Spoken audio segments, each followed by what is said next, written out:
যেমন পত্রমিতালিতে আমার একটা ডায়ালগ ছিল কী রে, আমি মাঝখানে একদিন কোথায় যাচ্ছিলাম, পেছন থেকে দুইজন দর্শক কী রে বলে ডাক দিচ্ছে, আমি বললাম পরে ঘুরে দেখলাম যে আমার ডায়ালগ বলছে এবং আমার সাথে ছবি টবি তুললো। তো এই যে আসলে এই নাটকগুলো তো আসলে অনেক অনেক দর্শক দেখে এখনও পর্যন্ত। ওই নাটকগুলো আসলে মাইল ফলক বলবো। আমাদের বেশ কিছু নাটক আছে যেটা আসলে সারা জীবনই মনে হয় সব প্রজন্মের ছেলেমেয়েরাই দেখবে আর কি। আসলে খুবই ভালো লাগে যে পুরনো নাটক বা এই নাটকগুলো বেশি দেখে, আমাদেরকে রেসপন্স করে। এটা ভালো লাগার বিষয়, অনুভূতিটা খুব সুন্দর। আমি তো অভিনেতা হিসেবে শুরু করেছিলাম, ওটাই আমার কাছে প্রথম ভালো লাগতো।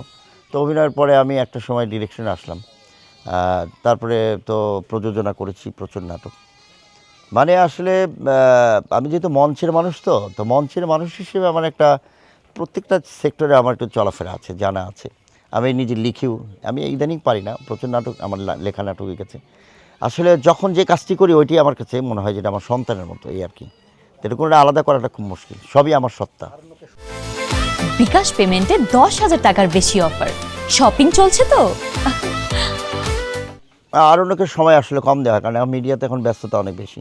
আর নিয়মিত হওয়ার ইচ্ছা থাকলেও হওয়া যাবে না, কারণ আর একটা মঞ্চ নাটকের একটা সিস্টেম আছে, সেখানে একটা সময় দিতে হয়, রিহার্সেল করতে, একটা নতুন নাটক সেটা শো হয়, সময় মতো যেয়ে শোটা করা লাগে। আমি অনেক বছর করেছি, তো এখনও খুব ইচ্ছা করে যে মঞ্চে ফিরে যেতে পারলে খুব ভালো লাগতো, কিন্তু পারা যাবে বলে মনে হয় না, যে জীবিকা তো এটা আসলে আমাদের। আমি ওদের অবশ্য দেখি নাই, আমরা যখন না থাকি এটা ঠিক, দর্শক অনেকে বলে যে আপনারা না থাকলে জমে না।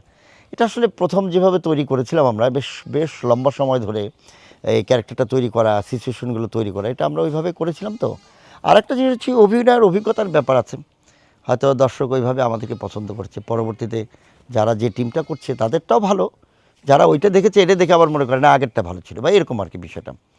এটা তো মিস করি, খুবই মিস করি শো না করতে পারলে, দলে না যেতে পারলে মিস করি। ইচ্ছে করে কিন্তু সম্ভব না মনে হয়।